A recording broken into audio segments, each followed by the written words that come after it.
जर तुम्ही गेलेल्या वेळेतील 1 सेकंद जरी परत घेऊन येणार असाल तर तुम्हाला जेवढा वाटतो तेवढा वेळ तुम्ही waste घालवा.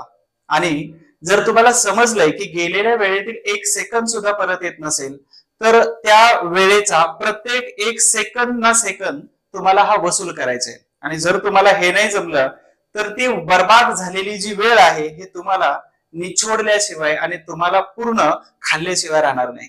Namaste, me Sachin गोळीक. History by Sachin गोळीक ह्या युट्यूबच्या चॅनलमध्ये तुम्हा सर्वांचं स्वागत आहे. आज आपण डिपार्टमेंटल PSI पूर्व परीक्षा 2009 साली झालेली जी एक्झाम आहे त्या एक्झाम मध्ये इतिहास या विषयाचे विचारलेले सगळे प्रश्न, त्याची उत्तरं आणि त्याचं सविस्तर विश्लेषण जे तुमच्या डिसेंबर 2023च्या पूर्व परीक्षेसाठी अतिशय उपयोगी असणार आहे. त्याच्यामुळं हा व्हिडिओ शेवटपर्यंत बघायचा आहे. आणि त्याचबरोबर 2009च्या या व्हिडिओ बरोबर तुम्हाला याच्यापूर्वी जे व्हिडिओ घेतले होते या व्हिडिओचे तुम्हाला एकदा एक सारांश सांगून देतो की 2000 साधारणतः 10 मध्ये 10चा व्हिडिओ घेतला, 2011, 2013, 2016 ह्या परीक्षा सलग खूप कमी वेळा झालेल्या आहेत. परंतु 1, 2, 3 वर्षाचा गॅप सुद्धा जास्त आहे आणि त्याच्यामुळं 2021 नंतर डायरेक्ट 2023 ला आले. जर तुम्हाला वाटत असेल की इथून पुढे परीक्षा तुमच्या भलेही कंटिन्यू केल्या असतील आणि आपण या परीक्षेला नाही झालं तरी पुढच्या परीक्षेला, मी म्हणतो काय की याच वर्षी जे काही करायचं ते करायचंय. कारण का तर भविष्य कोणालाही माहित नाही आणि त्याच्यामुळं ना तुमचं भविष्य, ना परीक्षेचं, ना तुम्ही पास होताय याच्याबद्दल तुम्हाला काहीही माहित नाही. त्याच्यामुळे 2023 मध्ये 616 जागांपैकी 615 जागांपैकी तुमचे जे काय असतील ते एक जागा तुमची आहे. बाकीच्या राहिलेल्या जेवढ्या जागा आहेत ह्या बाकीच्या मुलांसाठी तुम्ही रिझर्व्ह ठेवायचे. तर एक जागा आपली फक्त फ्रीज करून ठेवायची आणि याच्यासाठी सेकंद सेकंद फक्त त्याचा उपयोग करून घ्यायचा. बऱ्याच लोकांना सुट्ट्या भेटलेल्या आहेत आणि तुमच्यात अशी स्पर्धा लागलेली आहे आता की सुट्ट्या घेऊन अभ्यास करणारे विद्यार्थी वेगळे आहेत आणि ड्युटी करून 5 ते 6 तास अभ्यास करणारे विद्यार्थी वेगळे आहेत. मग तुमच्यामध्ये ही जी रेस चाललेली आहे, ही जी चढाओढ आहे, याच्यामध्ये प्रत्येकाला अव्वल यायचंय, प्रत्येकाला पास व्हायचंय, प्रत्येकाला PSI व्हायचं आणि प्रत्येकाला आपला रिझल्ट पॉझिटिव्ह आणायचे. आणि त्या प्रत्येकाला म्हणजे घोड्याच्या रेसमध्ये एक उदाहरण देतो मी, तुलना वगैरे काही करत नाही, परंतु इतिहासाचा एक शिक्षक, मार्गदर्शक आणि एक इतिहासकार असल्यामुळं घोड्यांच्या रेस आणि घोड्यावरती बसून अनेक योद्ध्यांनी रणांगण जिंकले, अनेक योद्ध्यांनी साम्राज्य जिंकले, अनेक योद्ध्यांनी आपले खूप मोठे एम्पायर्स उभा केले. आणि त्याच घोड्यांच्या आधारावरती जेव्हा एखादी रेस सुरू असते, म्हणजे सद्यस्थितीमध्ये घोड्यांचा वापर हा रेससाठी किंवा एखाद्या शर्यतीसाठी केला जातो. तसंच पुण्यामध्ये रेस कोर्स या ठिकाणी चुकून एकदा रेस बघायला आतमध्ये गेलो होतो. त्या घोड्याला माहित नसतंय की मी जिंकण्यासाठी पळतोय. तो घोडा पळत असतो की त्याला त्याचा मालक पेन करत असतो, त्याचा मालक त्याला त्रास देत असतो. तशाच पद्धतीनं या रेसमध्ये तुमच्या दोघांमध्ये स्पर्धा आहे की अभ्यास ड्युटी करून अभ्यास करणारे आणि फुल टाइम सुट्ट्या करून अभ्यास करणारे. बरं, याचा अर्थ असा नाही की सगळ्या ज्यांनी सुट्ट्या घेतलेले सगळ्यांचा रिझल्ट पॉझिटिव्ह येईल आणि याचा अर्थ असा पण नाही होते की जे ऑफ म्हणजे ड्युटी करून अभ्यास करतात ते सगळेच फेल जाणार आहेत. परंतु ज्याच्या करण्यामध्ये, अभ्यास करण्यामध्ये पॉझिटिव्हिटी आहे, ज्याच्या अभ्यासामध्ये प्लॅन आणि स्ट्रॅटेजीचा व्यवस्थित पार्ट आहे, ज्याच्या करण्यामध्ये एक व्यवस्थित सुटसुटीतपणा आहे, तर अशा सगळ्या लोकांचा निकाल येणार आहे, रिझल्ट येणार आहे. मग ते सुट्ट्या घेतलेले असो किंवा ड्युटी करून अभ्यास करणारे असो. तर याच्यापूर्वी तुम्ही सगळ्यांनी 2010, 11, 13, 16, 2017 आणि फायनली 2021 हे सगळे व्हिडिओ तुम्ही पाहिले असतील. सद्यस्थितीमध्ये आपण जो व्हिडिओची चर्चा करतोय 2009 साठी पूर्व परीक्षा डिपार्टमेंटची झाली होती आणि त्या परीक्षेमध्ये इतिहास विषयाचे जेवढे प्रश्न आले होते हे सगळ्या प्रश्नांची उत्तरं आणि त्याचबरोबर त्या सगळ्या प्रश्नांचं उत्तर आणि त्याचबरोबर ऑप्शनचं सविस्तर तुम्हाला विश्लेषण या व्हिडिओमध्ये मी देणार आहे. आणि त्याचबरोबर सर्वात महत्वाचं की आता राहिलेला जो कालावधी आहे खूप कमी आहे, म्हणजे अगदी दिवसांमध्ये तुमचा कालावधी आलेला आहे आणि यामध्ये तुमच्या अभ्यासाचं स्पीड आणि अभ्यासाची गती त्याचबरोबर ती योग्य दिशेसह ठीकठाक असायला पाहिजे. आणि त्याच्यासाठी वेगवेगळ्या रिव्हिजन बॅचेस करा. मोठ्या बॅचेस पेक्षा रिव्हिजन बॅचेस तुम्हाला कधीही फायदा देऊन देतील. ठीक आहे. त्याच्यानंतर सर्वात महत्वाचं की PYQ सगळे बघून घ्या तुम्ही. जोपर्यंत PYQ आले झालेल्या परीक्षेचे प्रश्न आणि त्याचं उत्तर आपण बघत नाही तोपर्यंत कोणतीही परीक्षा सोपी जात नाही. म्हणून मी तुम्हाला PYQ ची एक सिरीज आणि हे झाल्यानंतर म्हणजेच दिवाळी झाल्यानंतर तुमच्यासाठी अतिसंभाव्य सिरीज सुद्धा सुरू करणार आहे आणि त्यामध्ये 100% आपले क्वेश्चन तिथं असणार आहेत ही मी गॅरंटी तुम्हाला आज देतो. कारण 2021 मध्ये 16 पैकी 15 प्रश्न मी माझ्या नोट्स मधून काढले होते आणि त्याच्यामुळे मी पुढाकार घेऊन इतिहास विषय तुम्हाला सगळ्यांसाठी बोरिंग असेल, स्कोरिंग जरी नसला आणि त्याचबरोबर तुम्हाला मार्क जरी येत नसतील तर मी तुम्हाला इथं गॅरंटी देतो की तुमचे मार्क येणार आहेत 100% जर अशा प्रकारचे व्हिडिओज आणि रिव्हिजन बॅच वगैरे जे आहे 10 व्हिडिओची ती जर तुम्ही केली आणि बघितली असेल तर आपण पहिल्या प्रश्नाला सुरुवात करतोय. 2009 साली झालेल्या पूर्व परीक्षेचा पहिला प्रश्न आहे 1857च्या उठावात पहिला हुतात्मा कोण होता. या प्रश्न कुठे जातोय 1857चा उठाव. मग तुम्हाला 1857चा उठाव काय काय बघायचं हे अगोदरच्या व्हिडिओमध्ये म्हणजे इथं आलेले वेगवेगळे परीक्षेला आलेले प्रश्न जे आहेत त्यामध्ये 1857चा उठाव कंपल्सरी एक प्रश्न कमीत कमी एका परीक्षेला विचारलाय आणि तो तुम्हाला 100% करायचा कारण त्याच्यावर एक प्रश्न असणार आहे. 1857चा पहिला हुतात्मा कोण आणि सिंपल उत्तर आहे त्यापैकी ऑप्शन्स आहेत तात्या टोपे, मंगल पांडे, नानासाहेब पेशवा आणि बहादूर शाह जफर. तर यापैकी योग्य उत्तर येतं मंगल पांडे. म्हणजे मी या परीक्षेच्या प्रश्नपत्रिका आणि विश्लेषण करत असताना प्रत्येक उत्तराचा फोटो दाखवण्याचा प्रयत्न केलेला आहे जेणेकरून तुम्हाला पटकन याचं उत्तर सुद्धा कळेल. कारण तसंही तुम्ही कमेंट बॉक्स मध्ये उत्तर तर देत नाही परंतु उत्तर जर देत असाल तर चांगली गोष्ट आहे. उत्तर द्या, देण्याचा प्रयत्न करा, चुकू द्या. मी विश्लेषण करेपर्यंत तुम्ही ABCD मध्ये उत्तर देत चला आणि अजून एक व्हिडिओ शेवटपर्यंत बघा. या चॅनलवरती जर तुम्ही नवीन असाल तर सबस्क्राईब करून ठेवा कारण अतिसंभाव्य तुम्हाला पास करायचा आणि इतिहासामध्ये पैकीच्या पैकी मार्क मिळवून देण्याचा मी वसा घेतलेला आहे. त्याच्यामुळं शेवटपर्यंत माझ्यासोबत राहा जोपर्यंत आपली परीक्षा होत नाही तोपर्यंत आणि निकालाच्या दिवशी किंवा तुमच्या पूर्व परीक्षेच्या दिवशी तुम्ही मला फोन करणार आहे की सर जे शिकवलं तेच आलेलं आहे. ठीक आहे. तर मंगल पांडे हे त्याचं योग्य उत्तर आहे. पण परंतु मी इतिहासकार या नात्याने मला पुढची स्टोरी आणि याच्या पाठीमागचं जे बॅकग्राऊंड आहे हे सांगितल्याशिवाय राहणार नाही आणि मलाही करमणार पण नाही. त्याच्यामुळं हे तात्या टोपे कोण होते तर नानासाहेब पेशवे जे आहेत तर यांचे सेनापती म्हणून तात्या टोपे यांनी काम केलं होतं. तात्या टोपे हे नाशिक या ठिकाणावरून होते. म्हणजेच नाशिकची लोक एक तर क्रांतिकारी म्हणूया आपण नसेल तर प्रेमळ तर म्हणायला हरकत नाहीच आहे. ठीक आहे. आपल्यापैकी जर कोणी असेल तर साताऱ्याचा उल्लेख आला की मी सातारच्या लोकांना म्हणेल पण नाशिकचा जस्ट उल्लेख आला त्याच्यामुळे नाशिककर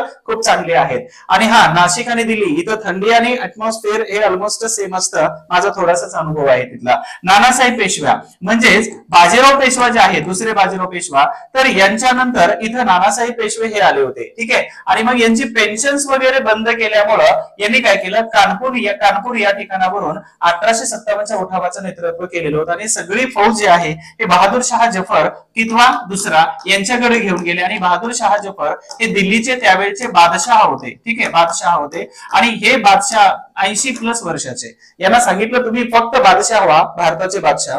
उठावाल्याने त्यांना बादशाह या पदावरती पोहोचवलं परंतु मेन स्टोरी पाठीमागे राहिलेली आहे. तर एक सर्वात महत्वाचं नाव येतं त्या व्यक्तीचं नाव आहे माता दीनभंगी. आपल्यापर्यंत अशा स्टोऱ्या येत नाहीत कारण का इतिहास लिहिणारे वेगळे असतात आणि इतिहास वाचणारे आपल्यासारखे लोक असतात. त्याच्यामुळं आपल्यापर्यंत खरा इतिहास हा लवकर येतच नाही. मंगल पांडे यांच्या अगोदर एका व्यक्तीला फाशी दिली होती इंग्रजांनी. त्या व्यक्तीला 1857चा उठावाचा जबाबदार व्यक्ती म्हणून त्यांच्यावरती आरोप दाखल केल्याने त्यांना फाशी दिली. त्या व्यक्तीचं नाव आहे माता दीनभंगी. ठीक आहे. डॉक्टर संग्राम पाटील यांनी सांगितल्याप्रमाणे संदर्भ देतोय. डॉक्टर संग्राम पाटील यांनी सांगितल्याप्रमाणे इथं किस्सा काय होता सीन काय होता हे थोडक्यामध्ये मी विश्लेषण सांगतो की मंगल पांडे हे वाराणसीचे उच्च अर्थात सवर्ण जातीतील एक सैनिक होते. ते कलकत्त्याच्या जवळ असणाऱ्या बराकपूर छावणीमध्ये 34व्या पलटणीमध्ये ते काम करत होते. ठीक आहे. आणि अशा परिस्थितीमध्ये माता दीनभंगी हे तिथं म्हणजेच जिथं चरबी आणि काडतूस जे आहेत ठेवलेली तर अशा ठिकाणी माता दीनभंगी हे साफसफाईचं काम करत होते परंतु कुस्तीमध्ये खूप पटाईत होते. अशा सिच्युएशन मध्ये हे मंगल पांडे त्यांच्याकडे प्रभावित झाले परंतु त्यांना समजलं की हे लोअर कास्ट मधून आहेत म्हणजे अस्पृश्य जातीतून आहेत तर त्यावेळी त्यांनी फारकत घ्यायला सुरुवात केली. त्याच दरम्यान हे म्हणजे त्यांच्याकडे आकर्षित झाले होते परंतु जाती व्यवस्था मध्ये आल्यामुळे दोघांमध्ये डिस्टन्स पडलं. मग एकदा आंघोळ करत असताना मंगल पांडेची आंघोळ करत असताना माता दीनभंगी तिथे गेले आणि त्यांनी सांगितलं मला इथून पाणी घ्यायचंय. परंतु मंगल पांडे यांनी स्पष्ट नकार दिला की तुम्हाला जर पाणी दिली याच भांड्यामध्ये पाणी दिलं तर मग तुमच्यामध्ये आमच्यामध्ये फरक काय राहणार आहे. आणि अस्पृश्यता तिथं हे आलेली मध्ये होती. आणि अशाच परिस्थितीमध्ये जस्ट माता दीनभंगी यांनी सांगितलं की मग पांडेजी किंवा स्वतंत्र सेनानीजी किंवा त्यांचा आदरयुक्त उल्लेख घेतला, नावाचा उल्लेख केला आणि सांगितलं की तुम्ही गायी आणि डुकराची किंवा आपल्यासाठी पवित्र असणाऱ्या गायीची चरबी ही तोंडाने तेव्हा तुम्ही त्याचं आवरण काढता, तर त्यावेळी तुमचा धर्म भ्रष्ट नाही होत का? मग यांनी सांगितलं, यांनी विचारलं की तू खोटं बोलतोय, हे सांगितलं खोटं बोलतोय. त्यावरती मातादीन भंगी यांनी स्पष्ट करून दाखवलं की हे मी तिथे रोज साफसफाईचं काम करतोय आणि मला माहित आहे की त्या कारतुसांवरती कशाची चरबी लावली जाते, गाय आणि डुकरांची. म्हणजेच मुस्लिम समुदायासाठी डुक्कर हे अपवित्र मानलं जातं आणि हिंदू समुदायासाठी गाय ही पवित्र मानली जाते. आणि अशा दोन प्राणी जे आहेत की ज्या सैनिकांची संख्या ह्या दोन प्राण्यांशी संबंधित जास्त आहे, त्यावेळी मंगल पांडे यांनी इंग्रज अधिकाऱ्यावरती अगदी रोख धरला आणि मग 1857च्या उठावाची पहिली गोळी इथं झाडली गेली. परंतु ठीक आहे, यांच्या आणि इंग्रज सरकारने यांच्यावरती आरोप दाखल केला आणि यांच्यामुळे ही बातमी लीक झाली, म्हणून मातेदीन भंगी यांना पहिल्यांदा फाशीची शिक्षा दिली. परंतु आपल्याला संदर्भ बदलता येत नाहीत. आपल्याला इतिहास जो लिहिलेला आहे, जो कित्येक वर्षापासून इंग्रज गेल्यापासून, तो आता सध्या बदलता येणार नाही. परंतु असे काही कॅरेक्टर्स समोर येतात ते तुम्हापर्यंत माहित पाहिजेत, परंतु हे तुम्हाला प्रश्नांचे मार्क मिळवून देणार नाहीत. But this is the real story. आणि मग या पहिला उठावाचा बळी कोण आहे तर मंगल पांडेजी. ठीक आहे, हा यांच्यावरती आमिर खान यांनी खूप छान मूवी बनवलाय. जर तुम्हाला खूपच बोर झालं तर स्वतंत्र सेनानी यांची मूवी बघा, म्हणजे आतमध्ये आपल्या अंगामध्ये हजारो हत्तींचं बळी अभ्यासाला परत एकदा प्रेरणा मिळते. पुढच्या प्रश्नाकडे आपण वळतोय की सातारच्या प्रतापसिंह महाराजांची गादी वाचवण्यासाठी इंग्लंडला कोणी महत्वपूर्ण भूमिका बजावलेली होती? ठीक आहे, तर ऑप्शन्स आहेत बाळाजी पंत नातू, रंगो बापूजी गुप्ते, आप्पासाहेब भोसले आणि कृष्णाजी भिडे. तर यापैकी सर्वात महत्वाचं उत्तर जे आहे हे रंगो बापूजी गुप्ते येतं. रंगो बापूजी गुप्ते हे साधारणतः केस कधीचे आहे 1839 मध्ये. 1839 मध्ये सातारचे जे प्रतापसिंह महाराज आहे तर यांच्या दत्तक वारसा यावरून इथं केस सुरू झाली. 1840 मध्ये रंगो बापूजी गुप्ते हे इंग्लंडला गेले आणि त्यांना इंग्लंडला गेल्यानंतर किती वर्ष राहिले होते तर साधारणतः 13 ते 14 वर्ष इंग्लंडमध्ये वकिली करत होते हे रंगो बापूजी गुप्ते. आणि वकिली करत असताना 1857चा उठाव म्हणजे 13 ते 14 वर्षापर्यंत राहिले आणि 1857च्या उठावाच्या काही दिवस अगोदर त्यांना असं जाणवलं की इंग्रज सरकारकडून प्रतापसिंह भोसले यांच्याबद्दल कोणत्याही प्रकारच्या ऍक्टिव्हिटीज होणार नाही. साधारणतः प्रतापसिंह भोसले यांचा जो मृत्यू आहे हा 1847च्या दरम्यान झाला आणि त्यांचे जे दत्तक आहे तर याच्यासाठी म्हणजे संपत्ती आणि त्याचबरोबर अधिकार याच्यासाठी खूप मोठा वाद सुरू असतानाची वकिली कंटिन्यू करत होते रंगो बापूजी गुप्ते. आणि त्याच्यानंतर 1857च्या उठावाशी संबंधित असणारी ही घटना आहे. आणि याच दरम्यान 1857च्या पूर्वी रंगो बापूजी गुप्ते यांना समजलं की इंग्रज सरकार काहीही देणार नाही, फक्त आपली वकिली आणि आपले प्रयत्न निष्फळ चाललेत. आणि म्हणूनच 1857च्या उठावाची सगळी सूत्र वगैरे जी आहे तर ही बनवली. आणि त्याच्यानंतर सर्वात महत्वाचं पश्चिम महाराष्ट्रातील महत्वाच्या 4 जिल्ह्यामध्ये, मग त्यापैकी एक आहे कोणता सातारा आहे, त्यानंतर कोल्हापूर आहे, त्याच्यानंतर सांगली, हे 3 जिल्हे महत्वाचे. आणि कर्नाटक मधील बेळगाव या 4 जिल्ह्यामध्ये रंगो बापूजी गुप्ते यांनी आपलं साम्राज्य 1857च्या उठावाची संपूर्ण माहिती पसरवायला सुरुवात केली. एकटा माणूस काही करू शकतो याची सर्वोत्तम उदाहरण जगातले महत्वाच्या व्यक्ती आहेत. ठीक आहे, तर यापैकी या महत्वाच्या 4 जिल्ह्यामध्ये. आणि रंगो बापूजी गुप्ते यांनी आपल्या फॅमिलीला सांगितलं की मी आता तुमचा राहिलेलो नाही, मी आता या 1857च्या उठावामध्ये इंग्रजांच्या विरोधामध्ये लढणारा एक व्यक्ती, एक क्रांतिकारक आहे, म्हणून तुम्ही सगळ्यांनी माझ्यासोबत यायचं नाही. मग त्यांच्याबरोबर पुतणे होते, त्यांची मुलं होती आणि या सगळ्यांनी 1857च्या उठावामध्ये रंगो बापूजी गुप्ते यांना खूप चांगल्या पद्धतीची साथ सुद्धा दिलेली होती. ठीक आहे, यानंतर सर्वात महत्वाचं की जो पत्रव्यवहार होत होता याच्यामध्ये इंटरेस्टिंग स्टोरी आहे. जो पत्रव्यवहार होत होता हा पत्रव्यवहार हा इंग्लंड आणि त्यानंतर इथं प्रतापसिंह महाराज तर यांच्यामध्ये बालाजी पंत नातू जे आहे तर हे पोहोचूच देत नव्हते. आणि इथून सगळी माहिती ही चुकीच्या पद्धतीनं फॉरवर्ड होत होती, त्याच्यामुळे यांना दोषी ठरवलं पाहिजे. त्यानंतर आप्पासाहेब भोसले हे तर इथं प्रश्न उत्तरामध्ये येत नाहीत आणि कृष्णाजी भिडे हे अशीच दिलेली नाव आहेत, इतिहासामध्ये जास्त महत्वाचं नाही. तर रंगो बापूजी गुप्ते आणि शेवटी रंगो बापूजी गुप्ते एका ठिकाणी सापडले म्हटलं जातं, परंतु त्यांच्या मृत्यूबद्दल खूप मोठं गूढ आहे की कोणी पकडून दिलं. सुरुवातीला भोरचे पंतप्रधान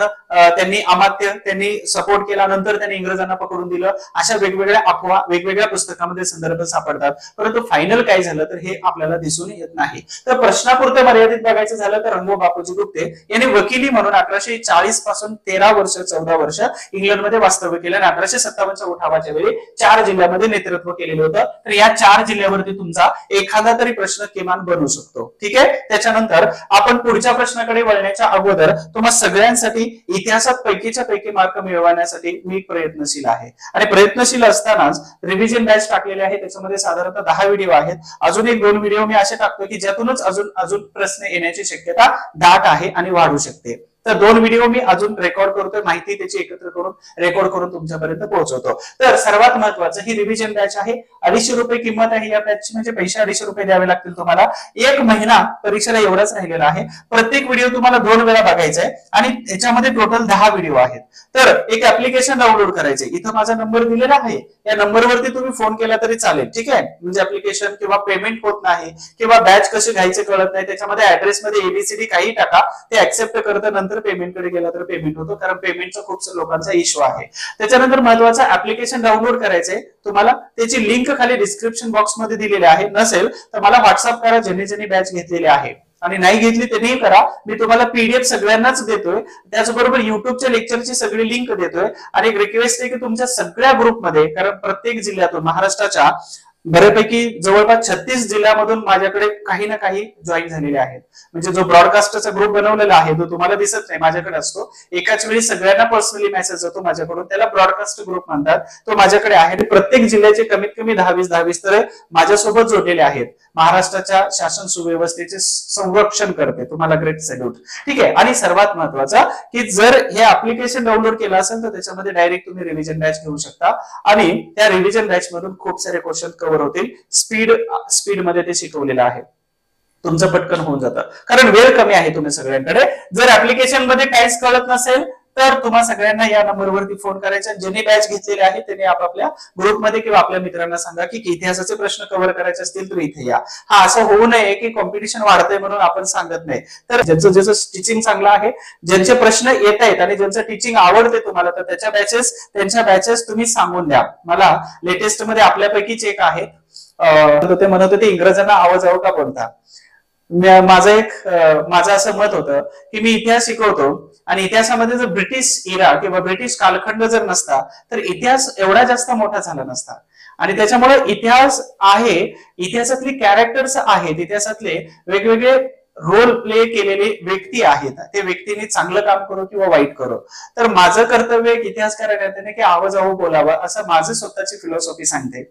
आणि take respect and give respect ही कन्सेप्ट मी अप्लाय जास्त करतो. म्हणजे कोणालाही आवाजावं बोला म्हणजे समोरून आपल्याला आदर मिळेल, ह्या भूमिकेचा मी आहे. ह्या प्रश्नाचं उत्तर हे होतं. आणि सर्वात महत्वाचं की मी जर कर्जतला अडेतुरे घातले, लॉर्ड डलहौसीला जर अडेतुरे घातले, तर अर्ध्या रात्री माझ्या गळ्यावर नाही येऊन बसणार का ते. मला अडेतुरे घातले थडग्यातून उठून, त्याच्यामुळे मी आवाजावर घालतो, बाकी विजय काही नाही. ठीक आहे. तर असं काही नाही. भारतीय राष्ट्रीय काँग्रेसच्या डॉट अधिवेशनात महात्मा गांधीजी प्रथमच उपस्थित राहिले होते. महात्मा गांधीजी प्रथमच उपस्थित राहिले होते. लक्षात ठेवा, 1888 मध्ये महात्मा गांधीजी बॅरिस्टरकी करायला निघून गेले होते. ठीक आहे. 1892 नंतर ते साऊथ आफ्रिकेला निघून गेले. त्याच्यानंतर 1899 मध्ये ते भारतात परत आले होते. इथे 1च वर्षासाठी गेले होते, परंतु भारतातील अस्पृश्यांपेक्षा वाईट अवस्था ही दक्षिण आफ्रिकेत राहणाऱ्या भारतीय मजुरांची आहे. तिथे गेल्यानंतर त्यांचा व्हिसा, त्यांचा प्रवास खर्च हे सगळे डॉक्युमेंट्स आपल्याकडे घेतले जातात आणि त्यांना मजुरीला लावलं जातं. आणि त्याचबरोबर त्यांना तिथं कोणत्याही प्रकारचे अधिकार दिले जात नाहीत. सगळे अधिकार नाकारले जातात. As a human being, as a माणुसकीचे सगळे अधिकार नाकारले जातात. कारण साऊथ आफ्रिका ही ब्रिटिशांची एक वसाहत होती. दक्षिण आफ्रिकेमधलं हे चित्र पाहून गांधीजींना वाटलं की भारतामध्ये अस्पृश्यांची जी परिस्थिती आहे त्याच्यापेक्षा वाईट परिस्थिती तिथल्या मजुरांची आहे. मग या लोकांच्या उद्धारासाठी आणि मानवी कल्याणाच्या मूलभूत अधिकार प्रदान करण्यासाठी आपण लढलं पाहिजे. हे तापलं की मग थांबत नाही आणि हे तुम्हाला सहन करावं लागणार आहे. तर मग दक्षिण आफ्रिकेमध्ये गांधी राहिले आणि दक्षिण आफ्रिकेतून गांधीजी 1899 मध्ये परत आले. आणि परत आले असताना 1901 मध्ये कलकत्ता या ठिकाणी भारतीय राष्ट्रीय काँग्रेसचं अधिवेशन होतं. कारण का तर 1903 मध्ये तिथं महाराजांचा दरबार भरलेला होता, म्हणजे दिल्ली दरबार. आणि दिल्ली दरबाराच्या साठी महात्मा गांधीजी तिथे गेले होते. त्यावेळी भारतीय राजे महाराजा अंगावरती कोणत्याही प्रकारचं आभूषण घालून आलेले नव्हते. आणि याच्या उलट 1916 मध्ये जेव्हा इथं अॅनी बेझंट यांनी बनारस विद्यापीठाच्या हिंदू विद्यापीठाच्या उद्घाटनाच्या समारंभाला जेव्हा सगळ्या राजा महाराजांना बोलवलं, तर हेच राजे महाराजे सगळ्या अंगावरचे दागिने इथं काढलेले पण इथं सगळे मडवून आले होते. गांधीजींनी जोरदार भाषण केलं होतं. आणि याच दरम्यान याच्यासाठी गांधीजींना थांबायचं होतं, म्हणून गांधीजी 1901च्या कलकत्ता अधिवेशनाला कलकत्त्यात हजर राहिले होते. तर प्रश्नाचं उत्तर ते आहे. ठीक आहे. आणि नंतर महात्मा गांधीजी 1903 मध्ये परत आपला दौरा दक्षिण आफ्रिकेला केला आणि दक्षिण आफ्रिकेतून महात्मा गांधीजी 1915च्या 9 जानेवारीला आले. आणि ह्या 9 जानेवारी म्हणजेच भारतामध्ये कोणता दिन साजरा केला जातो, तो प्रवासी दिन साजरा केला जातो. माझ्या टूलिंग बरोबर फक्त मॅच करून घ्या. अजून एक सर्वात महत्वाची सूचना, जर तुम्ही हे व्हिडिओ बघत असाल तर आणि पाठवून पण द्या सगळ्या ग्रुपला, महत्वाची सूचना, हे सगळे जे प्रश्न आहेत पीवायक्यू, ज्याचं पीवायक्यू कम्प्लीट आहे, ज्याचं पीवायक्यू चांगलं आहे ना, तर त्याला 10+ मार्क आहेत. लिहून घ्या आज कुठेतरी आणि परीक्षेच्या तारखेच्या दिवशी मला फोन करा किंवा पाठवा. जे सांगितलं ना तेच झालंय. ठीक आहे. तर अनालिसिस करताना तुमच्यापेक्षा जास्त अनालिसिस मला करावं लागतंय. ठीक आहे. सर्वात महत्वाची गोष्ट की इथं प्रवासी दिन साजरा केला जातो. ठीक आहे. तर हे महात्मा गांधीजी प्रथम. आता दुसरा प्रश्न विचारतात की महात्मा गांधीजी पहिल्यांदा भारतीय राष्ट्रीय काँग्रेसच्या कोणत्या अधिवेशनाचे अध्यक्ष झालेले होते? तर इथं बेळगाव या अधिवेशनाचे अध्यक्ष 1924 मध्ये झाले होते. यावरती परीक्षेचा एखादा प्रश्न विचारला जाऊ शकतो. हा सूचना सांगायची राहून गेली, ते विसरलो होतो. तर हे सगळे जे प्रश्न आहेत तर त्याची एक पीडीएफ बनवून देतो तुम्हाला. म्हणजे 2008 अजून एक याच्यानंतरचा व्हिडिओ आहे. 8, 9, 10, 11, 13, 16, 17, 21 एवढे साधारणतः 8 वेळा परीक्षा झाली डिपार्टमेंटची. तर 8ही परीक्षेमध्ये जेवढे क्वेश्चन्स आले होते तर एका पीडीएफ मध्ये पाठवून देतो. मोबाईल मध्ये ओपन करून वाचत बसण्यापेक्षा 20-30 रुपयाचा खर्च येईल तुम्हाला, पण प्रिंट करून वाचा. सगळे उत्तर टिक मार्क करून देतो, तेवढे वाचा. 100% त्याचा नक्की फायदा होणार आहे. परीक्षेच्या दिवशी मला फोन करून सांगणार आहे तुम्ही. तर महात्मा गांधीजी इथे या बेळगावच्या अधिवेशनाचे अध्यक्ष झालेले होते. ठीक आहे. परंतु सर्वात महत्वाचा अजून एकदा महात्मा गांधीजी 1929च्या लाहोर अधिवेशनाचे अध्यक्ष म्हणून निवडले गेले होते. परंतु गांधीजींनी सांगितलं की मी अध्यक्ष होऊ शकत नाही. त्यांनी 2 लोकांची नावं पुढे घेतली. एकाचं नाव होतं सुभाषचंद्र बोस आणि दुसऱ्याचं नाव होतं पंडित जवाहरलाल नेहरू. आणि मग महात्मा गांधीजींनी काय केलं तर जवाहरलाल नेहरू यांना निवडलं. हे लाहोरचं अधिवेशन आहे 1929चं. तर गांधीजी 2 वेळा अधिवेशनाचे अध्यक्ष झाले होते. परंतु मराठी एकाही पुस्तकात हा डाटा नाही. नॉर्थ इंडियाच्या हिंदी पुस्तकात, इंग्लिश पुस्तकात हा डाटा मिळतो. तर तुम्हाला यावरती प्रश्न विचारला, 2 वेळा काढलेले, त्याच्यामुळे एखादा प्रश्न बनू शकतो. आता पुढच्या प्रश्नाकडे आपण वळतोय की खालीलपैकी 1857च्या उठावानंतर परत प्रश्न आला 1857चा. तर याची पीडीएफ वगैरे मी तुम्हाला देतोय आणि याच्यावरती एखादा लेक्चर घेण्याचा प्रयत्न करतो. तर उठावानंतर बंगालमधील एका महत्वाची शेतकरी चळवळ सुरू झाली होती. मग बंगालमध्ये कोणती चळवळ सुरू झाली होती? तर बंगालमध्ये 1860 मध्ये निळीचा उठाव सुरू झाला होता. ठीक आहे. बंगालमध्ये 1860 मध्ये निळीचा उठाव. तर निळीचा उठाव म्हणजे निळ कशी केली जात होती? तर अशा प्रकारचे हौद आहेत आणि या हौदामध्ये ही जी लाईन दिसते तर ही माणसं आहेत. ठीक आहे. आणि ही माणसं त्या अशा प्रकारचे यंत्र फिरवायचे जशा प्रकारचे आपली नौका किंवा एक जहाज चालवतात. ठीक आहे. हाताने वल्ले वगैरे वरून. तर हे अशा प्रकारची लोक लाईन मध्ये उभे करायचे आणि ह्या शेतातून आणलेला जो माल आहे तर अशा पद्धतीने इथं टाकायचा आणि यातून जे प्रोडक्ट बनतं तर अशा प्रकारे सुकवायला ठेवायचं. तर हे निळीचा सत्याग्रह. यानंतर आपण पुढच्या प्रश्नाकडे जातोय. Repeated question as it is विचारलेलं. शेतीचे व्यापारीकरण म्हणजे काय असतं? व्यापारीकरण म्हणजे काय? ज्या शेताच्या पिकातून पैसे मिळतात डायरेक्टली तर त्याला व्यापारीकरण असं म्हटलं जातं. मग व्यापारीकरणासाठी नगदी पिकांची लागवड करण्यावर भर असतो. पारंपरिक होऊ शकत नाही. नगदी आणि पारंपरिक नाही होऊ शकत. यापैकी नाही हे पण नाही. म्हणजेच या प्रश्नाचं उत्तर काय येतं तर नगदी पिकांची लागवड करण्यावरती भर. मग नगदी म्हणजेच काय तर डायरेक्ट रोख पैसे, रोख स्वरूपामध्ये ज्या नगदी पिकामधून पैसे मिळतात तर त्याला राष्ट्रीय शेतीचं राष्ट्रीयकरण करावं ही कन्सेप्ट कोणाची होती? तर डॉक्टर बाबासाहेब आंबेडकर यांची ती कन्सेप्ट होती. तर तुम्हाला लक्षात राहिली पाहिजे. ठीक आहे. यानंतर आपण पुढच्या प्रश्नाकडे वळतोय. डॉट डॉट या शांती घोष आणि सुनीती चौधरी या शाळकरी मुलींनी ठार मारलं होतं. म्हणजे आपल्याला काहीच कळत नव्हतं, आपण मॅच्युअर पण नव्हतो. त्यावेळी ह्या मुली कलेक्टरला बंदुकीनं मारत होत्या. त्यावेळीची गोष्ट वेगळी आहे. ही घटना आहे 1931 ची. मी तुम्हाला सगळ्यावरती ब्लेम नाही करत आहे, कारण का तर माझी 12वी झाल्यानंतर मला समजलं होतं की युपीएससी करायचंय. And then I shifted to पुण्यात आलो होतो म्हणजे फर्स्ट इयर झाल्यानंतर. आणि तो संघर्ष खूप मोठा होता. तो एखाद दिवशी निवांत सांगेल तुम्हाला. अशा सोशल मीडियाच्या प्लॅटफॉर्मवरती सांगणं तर ठीक वाटतं, पण मोटिवेशन नंतरचा पार्ट आहे. आता आपल्याला अभ्यास करायचा आहे. ठीक आहे. तर 1931 ची घटना आहे. शांती घोष आणि सुनीती चौधरी हे साधारणतः 14 आणि 15 वर्षाच्या शाळकरी मुली आहेत. शाळकरी मुली आहेत, नॅचरल पण नव्हते एवढ्या की एखाद्याला कोणाला मारायचे का मारायचे ह्या नाही. फक्त डोक्यामध्ये एकच विचार होता की ज्याचा आपल्यावरती अन्यायाने अत्याचार होतो तर अशा लोकांना आपल्याला मारायचंय. तर यांनी कोणाला ठार मारलं होतं तर कलेक्टर G.P. स्टीव्हन्स या महत्वाच्या त्रिपुराचा कलेक्टर होता. आणि या कलेक्टरला यांनी काय केलं आपल्याकडे असणाऱ्या फ्रान्सच्या बनावटीच्या पिस्तुलामधून गोळ्या मारल्या आणि स्टीव्हन्स जागीच मारले गेले होते. तर या महत्वाच्या दोन क्रांती म्हणजे तुम्हाला इथं प्रश्न विचारलाय कोणता टॉपिक आहे क्रांतिकारी चळवळ ठीक आहे आणि यावरती तुमचा प्रश्न आलाय तर ही चळवळ चांगली करून जा. त्याचबरोबर क्रांतिकारी चळवळ या वर्षामध्ये त्यांनी या वयामध्ये मारलं होतं. तर अजून एक आहेत मुझफ्फर खटल्यामध्ये खुदीराम बोस हे वयाच्या 17व्या वर्षी इंग्रज सरकारने बेरहम फाशी देण्यात आली होती.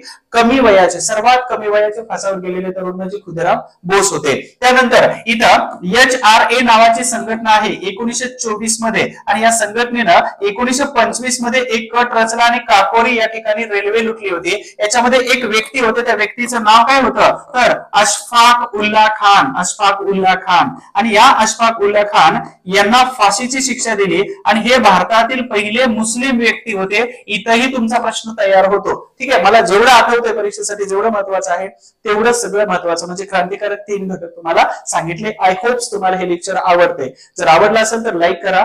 जर आवडलं असेल तर कमेंट्स करा की हे लेक्चर कसं आहे. आणि लास्ट टाइम मी प्रश्न विचारला होता की स्वप्नांसाठी जगता की गरजांसाठी तर या प्रश्नाचं उत्तर तुम्ही काहींनी दिलं पण काहींनी द्यायचे विसरले असतील कदाचित तर तुम्ही व्हॉट्सअपवरती द्या किंवा कमेंट बॉक्समध्ये द्या. आणि सर्वात महत्वाचं की मला नेहमी पडलेला एक प्रश्न आहे आणि अनेक लोकांकडून विचारला जाणारा प्रश्न आहे की पोलिसांशी असं म्हटलं जातं की पोलिसांशी ना मैत्री चांगली ना दुश्मनी चांगली.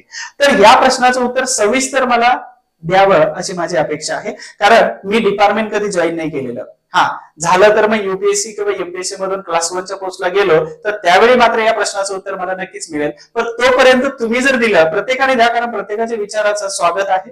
प्रत्येकाचं मत वेगळं असू शकतं ते हजारो लाखो किंवा 1-2 असू शकतं पण प्रत्येकाने टाका तुमचा अनुभव कसा आहे आणि पोलिसाची मैत्री चांगली की वाईट या प्रश्नाचं उत्तर मात्र तुम्ही द्यायला विसरू नका. त्यानंतर सर्वात महत्वाचा पुढचा प्रश्न आहे भारतीय राष्ट्रीय काँग्रेसची स्थापना कोणत्या वर्षी झाली. आता हा प्रश्न आणि हा टॉपिक एवढा बोर झाल्याने इंडियन नॅशनल काँग्रेस डिसेंबर 1825 मध्ये इथं असणारा सर्वात महत्वाचा व्यक्ती डफरीन आहे. त्याचबरोबर इथं असणारा सर्वात महत्वाचा व्यक्ती ॲलन ह्यूम आहे ठीक आहे. आणि याच्या कालावधीमध्ये हे महासचिव यावेळेचे राहिलेले होते महासचिव. त्यानंतर पहिले अध्यक्ष आहेत योमेश चंद्र बॅनर्जी ठीक आहे. आणि मुंबईमध्ये हे पहिलं अधिवेशन झालं होतं. या अधिवेशनाला 72 सदस्य होते. प्रश्न आलेला आहे. त्याचबरोबर या अधिवेशनाची जबाबदारी बॉम्बे प्रेसिडेन्सी असोसिएशन या संघटनेने घेतलेली होती. आणि अजून काही काँग्रेसची डिटेल्स तुम्हाला बघायची असेल कारण यावरती एक प्रश्न हमखास येतो युट्यूब वरती फर्स्ट सेशन म्हणजे 28 डिसेंबर 1885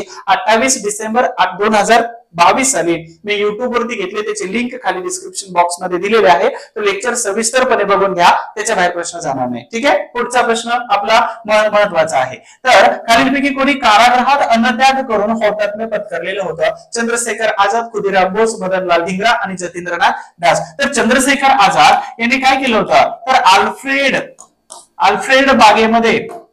अल्फ्रेड बागेमध्ये यांनी शेवटची एक बुलेट होती स्वतःकडे आणि त्यावेळी यांच्याकडे असा वाघाचा सिंहाचा जिगरा होता. ते काय म्हणत होते इंग्रजांच्या हातून तर मरणारच नाही. मग HRA असो काकोरीकडे असो HSRA असो सॉन्डरच्या हत्या असो दिल्लीमध्ये बॉम्बस्फोट असो असेंब्लीवाला तर ह्या सगळ्या महत्वाच्या ऍक्टिव्हिटीज मध्ये चंद्रशेखर आझाद होते.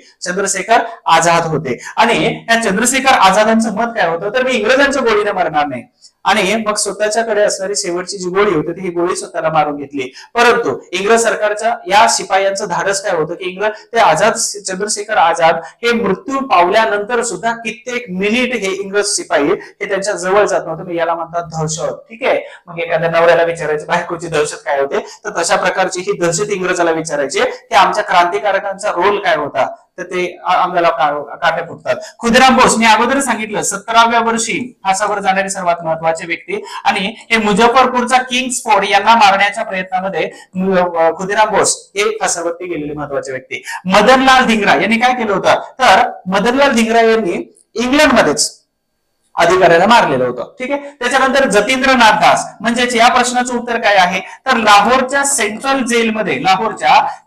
जेलमध्ये की आम्हाला देशद्रोही म्हणण्यापेक्षा आम्हाला क्रांतिकारी म्हणा आणि याच्यासाठी आम्हाला व्यवस्थित तुम्ही ट्रीटमेंट दिलं पाहिजे यासाठी 63 दिवस उपवास केला होता. आणि 63 दिवस उपवास केल्यानंतर तुरुंगामध्येच म्हणजे जतींद्रनाथ दास यांचा मृत्यू झालेला होता. तर हे या प्रश्नाचं उत्तर आहे जतींद्रनाथ दास ठीक आहे. अशा पद्धतीने खुदीराम नाथुराम बोस, मदनलाल धिंगरा आणि त्याचबरोबर चंद्रशेखर आझाद यांचे विश्लेषण थोडक्यात बघितलं. आणि उत्तर काय आहे तर जतींद्रनाथ दास. हे क्रांतिकारक म्हणजे रसायनच वेगळं होतं. आणि म्हणूनच मी जे पुस्तक तुम्हाला लास्ट टाइम दाखवलं होतं तर भगतसिंग यांना ज्याने वाचलेलं आहे ना तर त्याची विचारांची उंची नेहमीच वाढत असते. भले बँकचा बॅलन्स नाही वाढला तरी चालेल, पण विचारांची उंची जी आहे तर ही प्रचंड मोठी वाढत असते. म्हणून वयाच्या 22-23व्या वर्षी व्हाय आय एम एथिस्ट, मी नास्तिक का आहे, हे लिहिणारे भगतसिंग होते. 400 पेक्षा जास्त तत्वज्ञानी लोकांची पुस्तक होते, पण पाश्चिमात्य वाचणारे भगतसिंग होते. कदाचित आपल्याला 10 वेळा जरी वाचलं तर भगतसिंग आपल्याकडून पूर्ण वाचून होणार नाहीत. तर भगतसिंग यांना अवश्य जेव्हा जेव्हा वेळ मिळतो त्यांचे व्हिडिओ बघा किंवा त्यांना वाचण्याचा प्रयत्न करा. त्यानंतर महत्वाचा हे जतींद्रनाथ दास. पुढील प्रश्न आहे की मद्रास इलाक्यामध्ये रयतवारी पद्धत सुरू करताना थॉमस मनरो यांच्या बरोबर कोणता अधिकारी होता? बरं, प्रत्येक वेळी अधिकारी होता कोणता हे ऑप्शन्स मध्ये बघणं गरजेचं आहे का? नाही. अधिकारी कोणता नव्हता हे पण शोधू ना आपण. तर उलट आता मार्टिन बर्ड हा कुठे होता? उत्तर भारतामध्ये होता. मार्टिन बर्ड उत्तर भारतात होता. मग इथं काय म्हटले? मद्रास कुठे येतं? दक्षिणेमध्ये. मग इथं पहिला ऑप्शन कट झाला, राईट. त्यानंतर दुसरा कॅप्टन डेव्हिडसन, तर हे नाही जमत आहे. एल्फिन्स्टनचं पूर्ण नाव काय आहे? तर माउंट स्टुअर्ट एल्फिन्स्टन.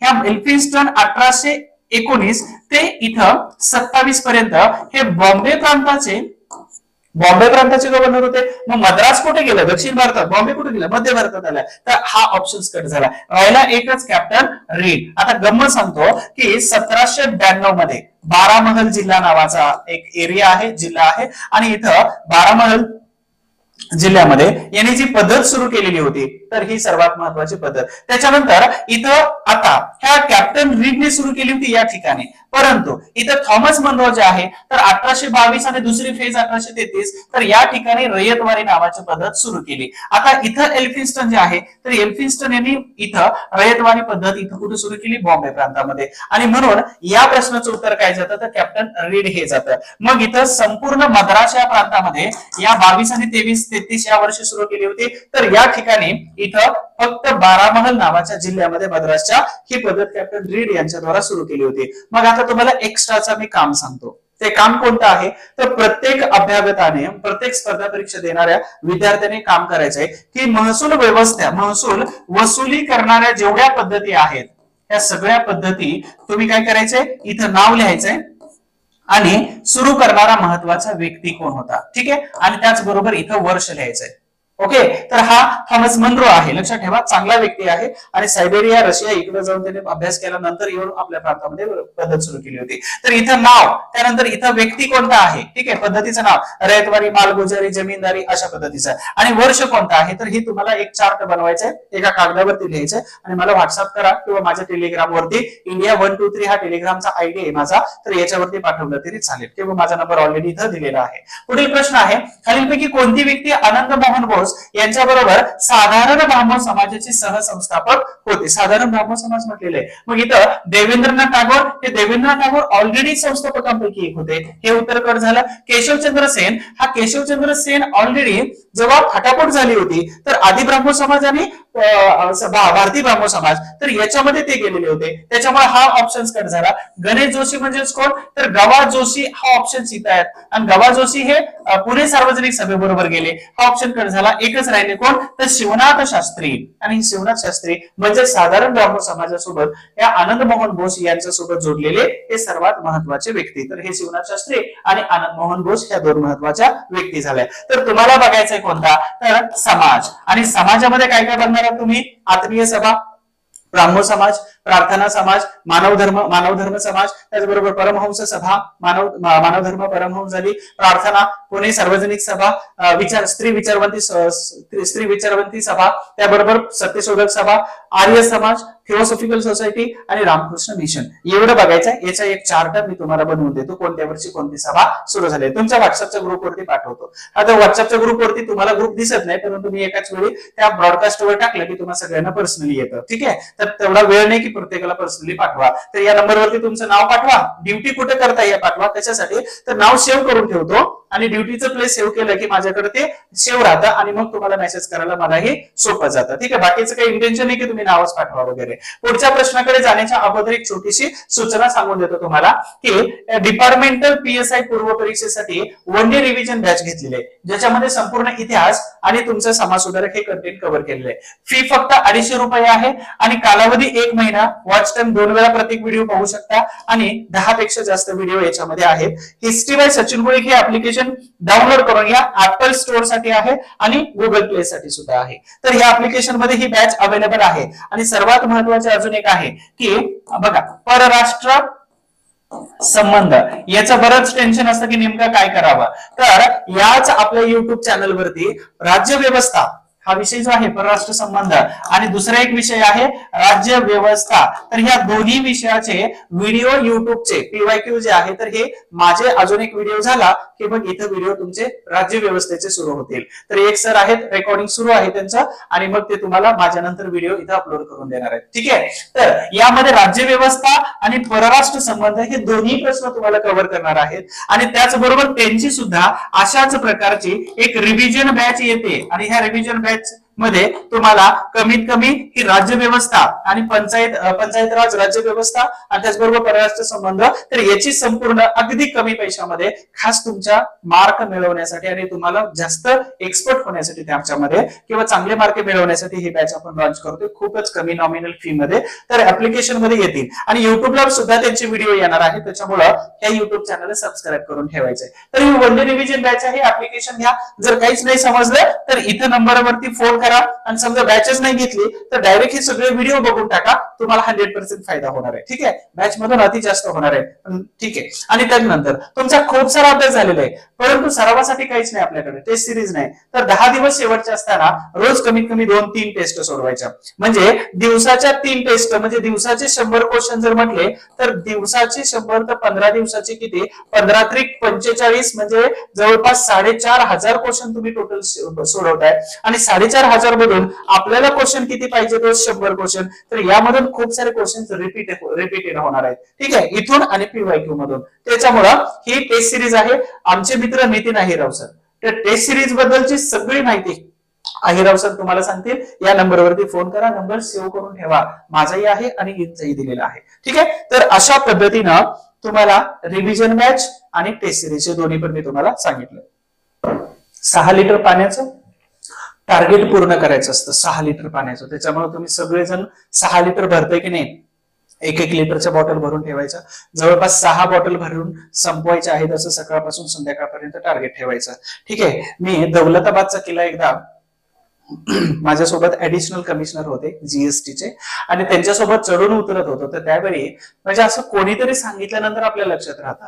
तर त्यांनी 1 लिटरची बरोबर बॉटल सोबत ठेवली होती आणि ते संपली की नवीन बॉटल घेऊन त्यात टाकायचे आणि ते प्यायचे. आणि त्यांनी त्यावेळी टार्गेट दिलं होतं की सचिन भाई ते दिवसाचे 6 लिटर पाणी संपलं पाहिजे.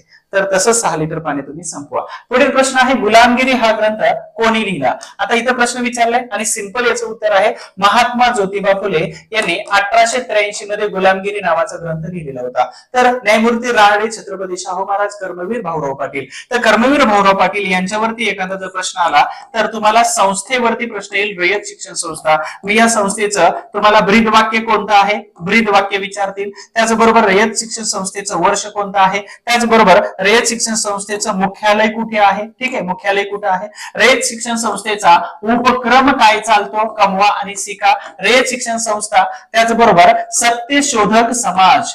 ठीक आहे, सत्यशोधक समाज. तर एवढे प्रश्न तुम्हाला भाऊराव पाटील यांच्यावरती विचारतात. ठीक आहे, त्यानंतर महादेव गोविंद रानडे ऑलरेडी सांगितलेलं आहे. छत्रपती शाहू महाराज यांच्यावरती ऑलरेडी व्हिडिओ टाकलेला आहे, रानडे आणि यांचा व्हिडिओ आहे युट्यूबचा, तो व्हिडिओ बघून घ्या. आणि बॅच घेतली असेल तर बॅच मध्ये ऑलरेडी डिटेल्स मध्ये सांगितलेले ते एकदा कम्प्लीट बघून घ्या. आणि अजून एक आहे, बॅच जर माझी करत असाल तुम्ही तर कंटिन्यू 1 तासाचा वेळ काढा. रिक्वेस्ट आहे माझी, 1 तासाचा वेळ काढा आणि हेडफोन्स लावून तुम्ही कंटिन्यू नॉनस्टॉप तो व्हिडिओ डाउनलोड करा पहिल्यांदा. आणि त्याच्यानंतर तो व्हिडिओ नॉनस्टॉप बघण्याचा प्रयत्न करा. तुम्हाला जास्त समजेल. कारण का, जोपर्यंत आपण आपल्या कामावरती कॉन्सन्ट्रेट नाही करत आहे तोपर्यंत तो व्हिडिओ मधून कंटेंट जो येतो तो डायरेक्ट खोपडीमध्ये नाही घुसत आहे. कारण का, तर तुमचा गॅप खूप पडलेला आहे. अभ्यासाची नीती रणनीती कशी असायला पाहिजे यावरती मी थोडंसं पुढच्या नेक्स्ट व्हिडिओमध्ये बोलेल किंवा सेपरेट व्हिडिओ बनवेल. कारण का, तर आपली ड्युटी आपलं ड्युटी एक्झाम आणि तो अभ्यास याचा खूप मोठा डिस्टन्स आहे.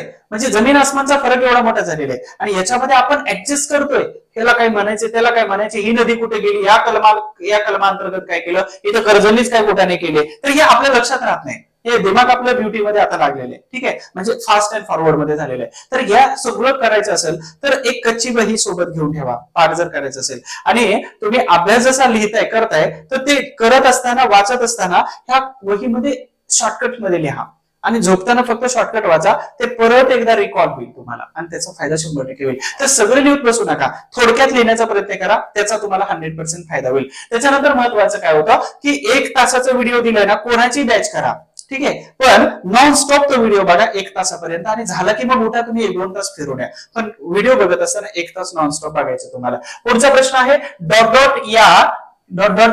यांनी केडगाव येथील मुक्ती सदन या संस्थापिका होत्या. या केडगाव येथील मुक्ती सदनच्या संस्थापिका अॅनी बेजंत, सरोजिनी नायडू, पंडिता रमाबाई, मादाम भिकाजी, रुस्तम कामा, आताप मादाम कामा. तर या प्रश्नाचं उत्तर आहे पंडिता रमाबाई. पंडिता रमाबाई यांनी 1882 मध्ये एका अस्पृश्य पण उच्च विद्या विभूषित व्यक्तीबरोबर विवाह केला. त्याच्यानंतर आर्य महिला समाजाची स्थापना पुण्यामध्ये प्रार्थना समाजाच्या वतीने. बघा हे लिहिलेलं आहे ना इथं, तर त्याच्यामुळे मी लिहून ठेवतोय का, तर मला परत स्क्रीनशॉट काढून सांगताय. तुम्ही सांगितलं ना, तुम्ही केलं नाही. ठीक आहे, याच्यासाठी. आणि हा 1882 ला आर्य महिला समाजाची स्थापना पुणे या ठिकाणी केलेली होती. पुणे या ठिकाणी. त्याच्यानंतर 1882 मध्ये विवाह केला, परंतु साधारणतः 80 मध्ये विवाह केला. 82-83 पर्यंत त्यांच्या मिस्टरांचं निधन झालं. 82 मध्ये त्यांनी ख्रिश्चन धर्माचा स्वीकार केला. सगळं मी सांगत आहे, ख्रिश्चन धर्माचा स्वीकार केला. आणि पुण्यामध्ये त्यांच्यावरती खूप मोठा बहिष्कार टाकला. त्यावेळी मुंबईमध्ये त्यांनी शारदा सदनची स्थापना केली. शारदा सदन का, तर शारदाबाई गद्रे त्या पहिल्या विद्यार्थिनी होत्या म्हणून त्या विद्यार्थिनीचं नाव दिलं. त्याच्यानंतर यांना पुण्यामध्ये शिफ्ट केल्यानंतर पुण्यामध्ये सनातनी जुन्या पुरातन विचाराच्या लोकांनी विरोध केला. आणि म्हणून यांनी हे जे सगळं आपलं जे काम आहे तर हे केडगाव म्हणजेच पुण्यापासून 55 किलोमीटर पुणे सोलापूर हायवे वरती आहे. तर केडगाव या ठिकाणी शिफ्ट केलं आणि तिथं मुक्ती सदन, आमच्या मॅडमचा जन्म झालाय मुक्ती सदन मध्ये. तर पंडिता रमाबाई यांनी ह्या मुक्ती सदन मध्ये मुक्ती सदनची स्थापना केली. यांची एक मुलगी होती, तिचं नाव होतं मनोरमा. आणि मनोरमा यांचं निधन पंडिता रमाबाई यांच्या अगोदर साधारणतः 1921 मध्ये मिरज या ठिकाणी झालेलं होतं. तर ह्या पंडिता रमाबाई. अॅनी बेजंत 1917 कलकत्ता अधिवेशनाचे अध्यक्ष, थिओसॉफिकल सोसायटीच्या महत्वाच्या व्यक्ती. सरोजिनी नायडू महात्मा गांधीजी यांच्या बरोबर सर्वात महत्वाच्या चळवळीमध्ये सहभाग. ठीक आहे. त्याच्यानंतर मादाम भिकाजी कामा ह्या क्रांतिकारक होत्या आणि क्रांतिकारक असताना जर्मनीच्या स्टुटगार्ट नावाच्या शहरामध्ये 7व्या सामाजिक किंवा सोशलिस्ट कॉन्फरन्स मध्ये भारताचा ध्वज फडकवलेला व्यक्ती. अॅनी बेजंत या प्रश्नाचं उत्तर आहे. त्यानंतर पुढील प्रश्न आहे राजर्षी शाहू महाराज. 2 वेळा प्रश्न आला बघा. महाराजांनी शास्त्र जगद्गुरु पीठावरती कोणाची नियुक्ती केली? तर कोल्हापूर मधून आहेत तर खूप सारे लोक. कोल्हापूरचे लोक लय प्रेम आहेत बाबा. नाशिक कोल्हापूरकर. ठीक आहे. आणि मी पुण्यातून आहे. ठीक आहे. तर कोल्हापूरच्या एसटी स्टँडच्या पाठीमागचा जो रस्ता आहे ना, तर त्या रस्त्याचं नाव आहे बेनाडीकर रोड. लक्षात ठेवा. आता जिंदगीत कधी विचारणार नाही, मलाही नाही आणि बेनाडीकर पाटील रोडलाही नाही विचारणार आहे. तर हा बेनाडीकर पाटील यांचा आहे बघा. यांना छात्र जगद्गुरु पीठावरती बसवतानाचा फोटो. ठीक आहे. हे बेनाडीकर पाटील आहेत. आणि हा दर्जा कोणी दिला हो? एका मराठा व्यक्तीला, छत्रपती शाहू महाराजांनी. माहिती आहे तुम्हाला, छत्रपती शिवाजी महाराज यांच्या स्वराज्याला रयतेचं राज्य का म्हटलं जातं? की प्रत्येक राजाने आपल्यासाठी खूप मोठा प्रासाद बांधला, म्हणजे राजवाडा बांधला, खूप मोठी संपत्ती, खूप ऐशो आराम केला. तर छत्रपतींनी असं नाही केलं. जवळपास 300-400 वर्षांची गुलामगिरी मोडून काढायची होती. आणि ह्या गुलामगिरीला मोडून जर काढायचं असेल तर आपण अविरत कष्ट घेतलं पाहिजे. आणि आपला प्रत्येक मावळा हा सैनिक नसला पाहिजे, तर तो प्रत्येक मावळा हा आपल्या भावासारखा असला पाहिजे. म्हणून जो मोहिमेवरती जायचा त्याला छत्रपती शिवाजी महाराज घट्ट आलिंगन द्यायचे. माहित नाही की परत भेट होऊ शकते की नाही. आणि लक्षात ठेवा की त्यांनी जे राज्य केलं होतं ना, हे फक्त जनतेसाठी केलं होतं. म्हणून छत्रपती शिवाजी महाराजांच्याच राज्याला रयतेचं राज्य म्हटलं जातं. इतर कोणत्याही राज्याला राजाच्या राज्याला राज्यरहितेचं म्हटलं जात नाही. आणि सर्वात महत्वाचं, यांना तर राजर्षी नावाची पदवी कानपूरच्या कुर्मी समाजाने 1919 मध्ये दिली. त्याचं कारण काय होतं, तर सेंट फ्रॉम रॉयल फॅमिली, म्हणजेच राजर्षी हे रॉयल फॅमिली मधून असणारे हे साधू ऋषी मुनी आहेत आणि ही पदवी मिळवणारे एकटेच आहेत हे. आणि छत्रपती मिळवणारे छत्रपती शिवाजी महाराज एकमेव राजे. ठीक आहे. तर बेनाडीकर पाटील, केशवराव जवळकर, केशवराव जाधव पाहिजे होते, केशवराव जवळकर पण आहे. आता त्यानंतर इथं विश्वनाथ मंडलिक आणि भास्करराव जाधव. तर भास्करराव जाधव जे आहे तर यांना प्रति शाहू महाराज असं म्हटलं जातं, प्रति शाहू महाराज. आता हे आहेत बिरवाडी, म्हणजे रायगडाच्या बाजूला असणारी बिरवाडी. तिथं बॉम्बे प्रांतातून टॉपला आले होते आणि दत्तो पवार वगैरे अशा महत्वाच्या व्यक्तींकडून शाहू महाराजांनी यांच्याबद्दल सांगितलं. तर यांना कुठे घेतले, कोल्हापूरमध्ये शाहू महाराजांनी बोलावून घेतलं आणि प्रति शाहू महाराज म्हणतात. आणि अजून एक नाव दिलं जातं, दुसरे शिल्पकार. कोणाचे, कोल्हापूरचे दुसरे शिल्पकार म्हणजेच भास्करराव जाधव यांना म्हटलं जातं. प्लेग आला होता, शाहूपुरी बाजारपेठ आहे, सगळ्या ऍक्टिव्हिटीज मध्ये हे महत्वाचे व्यक्तिमत्व काम करत होते. पण त्या प्रश्नाचं उत्तर काय आहे, बेनाडीकर पाटील. ठीक आहे, बेनाडीकर, सदाशिवराव बेनाडीकर पाटील, छत्र जगद्गुरू या पीठावरती बसवलेले महत्वाचे व्यक्ती. डबल प्रश्न आलाय, विसरू नका. पुढील प्रश्न आहे, सुधारक हे वृत्तपत्र कोणी सुरू केलं, गोपाळ हरी देशमुख, गोपाळकृष्ण गोखले, बाळ गंगाधर टिळक आणि गोपाळ गणेश आगरकर. तर गोपाळ गणेश आगरकर कधी सुरू झालं होतं, 1888 मध्ये. 1887 मध्ये केसरीचा राजीनामा दिला.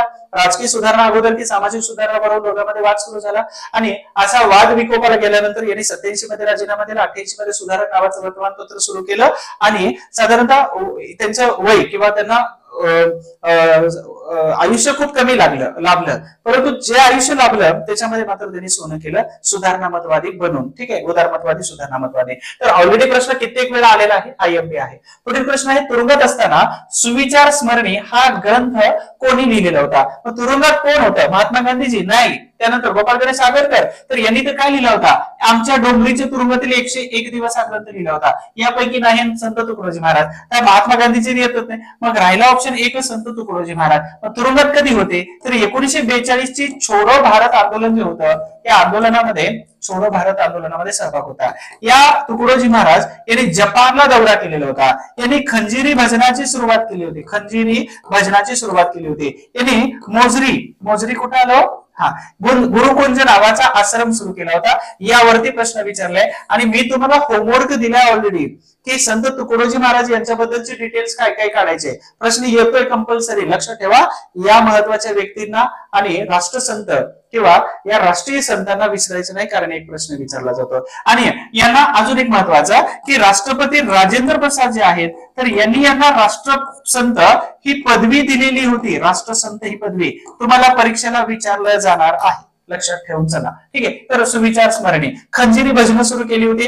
ग्रामगीता नावाचा ग्रंथ परीक्षेला विचारला जाऊ शकतो तुमचा. आता डिटेल मध्ये मीच सांगितलं तरी होमवर्क तुम्ही करून घ्या, की अजून प्रश्न कशा पद्धतीचे बनू शकतात. पुढील प्रश्न आहे, छत्रपती शाहू महाराजांनी कोल्हापूरचे सत्यशोधक, कोल्हापूरमध्ये सत्यशोधक समाजाची स्थापना कोणत्या वर्षात केली व कोणत्या वर्षी केली?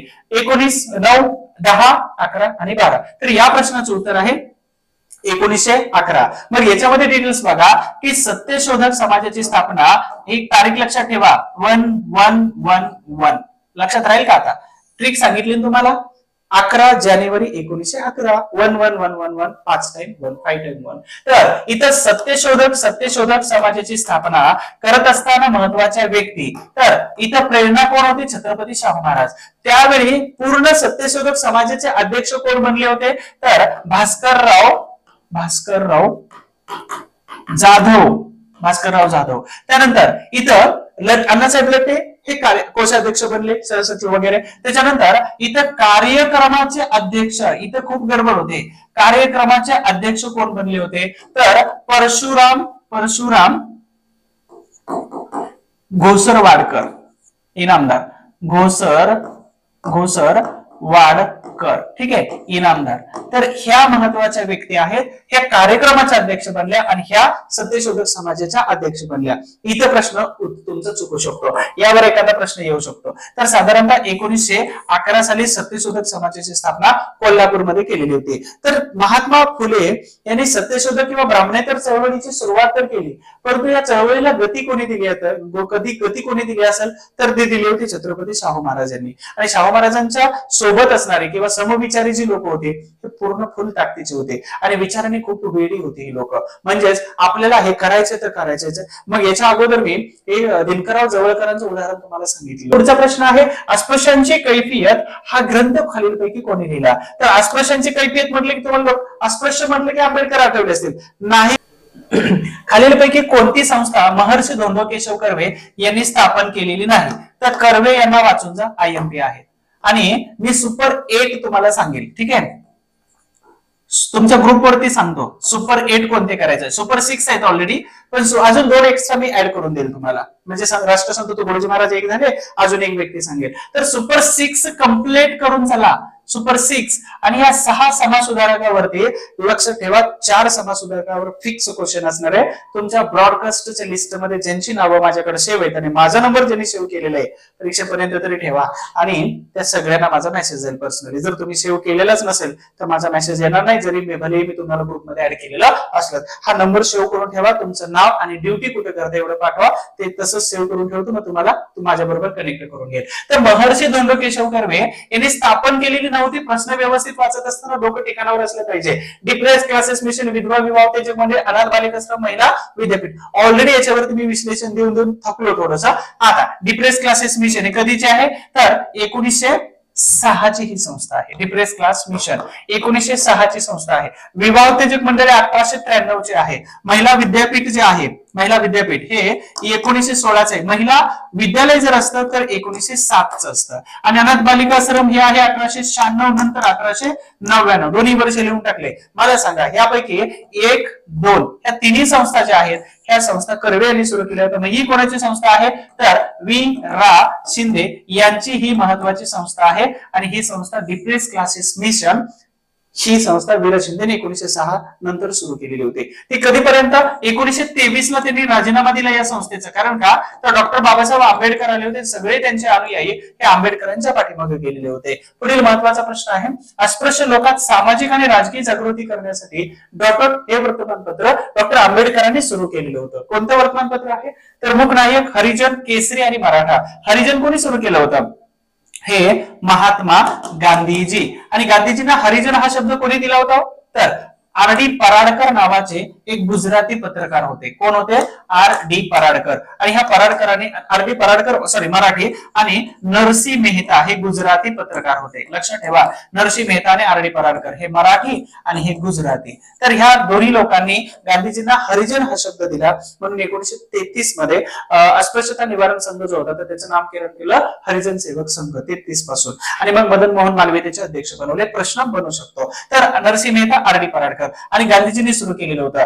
केसरी आणि मराठा हे दोन्ही वर्तमानपत्र 1881 मध्ये, एकामध्ये आहेत लोकमान्य टिळक आणि त्याचबरोबर इथं आगरकर ह्या महत्वाच्या व्यक्तींनी सुरू केलेली वर्तमानपत्र होते. ओके, तर मग एकच राहिलं कोणतं? मूकनायक. मूकनायकावरती आपल्याला फोकस केलाच पाहिजे. तर डॉक्टर आंबेडकरांनी 1920 मध्ये सुरू केलं होतं.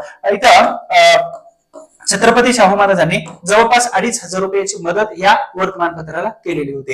हे वर्तमानपत्र काहीच दिवसामध्ये बंद सुद्धा झालेलं होतं. कारण का? तर आंबेडकर हे इंग्लंडमध्ये शिकण्यासाठी गेले. त्यांना मदत छत्रपती शाहू महाराजांनी केलेली होती, साधारणतः 1,500 रुपयापर्यंतची. नंतर ही मदत वाढवून दिलेली होती. तर हे मूकनायक ह्या प्रश्नाचं उत्तर आहे. पण तुमचा होमवर्क काय सांगतोय? मी ऑलरेडी तुम्हाला दिलेला आहे. तो होमवर्क आहे जनता असेल, प्रबुद्ध भारत असेल, मूकनायक असेल, समता असेल आणि ही सगळी मूकनायक ही सगळी वर्तमान डॉक्टर आंबेडकरांची कोणत्या वर्षी सुरू झालं, कोणत्या वर्षी बंद झालं, संपादक म्हणून कोणी काम केलं होतं आणि अजून एक आहे तिथे लाईन कोणाच्या होत्या. जसं हे बघा इथं लाईन आहे. आता मला कमेंट बॉक्स मध्ये सांगून द्या की ही लाईन मूकनायक वरती संत ज्ञानेश्वर महाराजांची होती की संत तुकाराम महाराजांची होती. तर अशा म्हणजे काही कामं मी तुम्हाला तुमच्याकडे पण देतोय, काही कामं.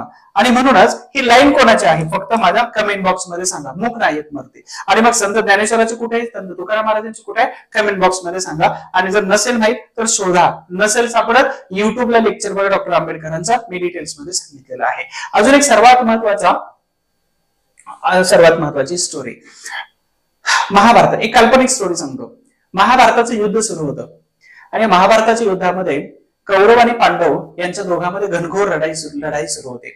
अशा परिस्थितीमध्ये कर्ण हा कौरवांच्या बाजूने होता आणि अर्जुनाच्या रथाचं सारथ्य हे श्रीकृष्ण करत होते. ज्या कृष्णाच्या रथाला किंवा त्या अर्जुनाच्या रथाला झेंडा होता आणि त्या ध्वजावरती हनुमान बसलेले होते.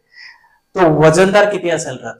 परंतु जेव्हा अर्जुन ह्या कर्णाच्या रथाला बाण मारायचा तो रथ खूप लांबपर्यंत फेकला जायचा, पण जेव्हा कर्ण या अर्जुनाच्या रथाला बाण मारायचा तो रथ फक्त इंचभर मागे यायचा आणि इंचभर मागे आल्यानंतर अर्जुन श्रीकृष्ण म्हणायचे वा क्या बात है.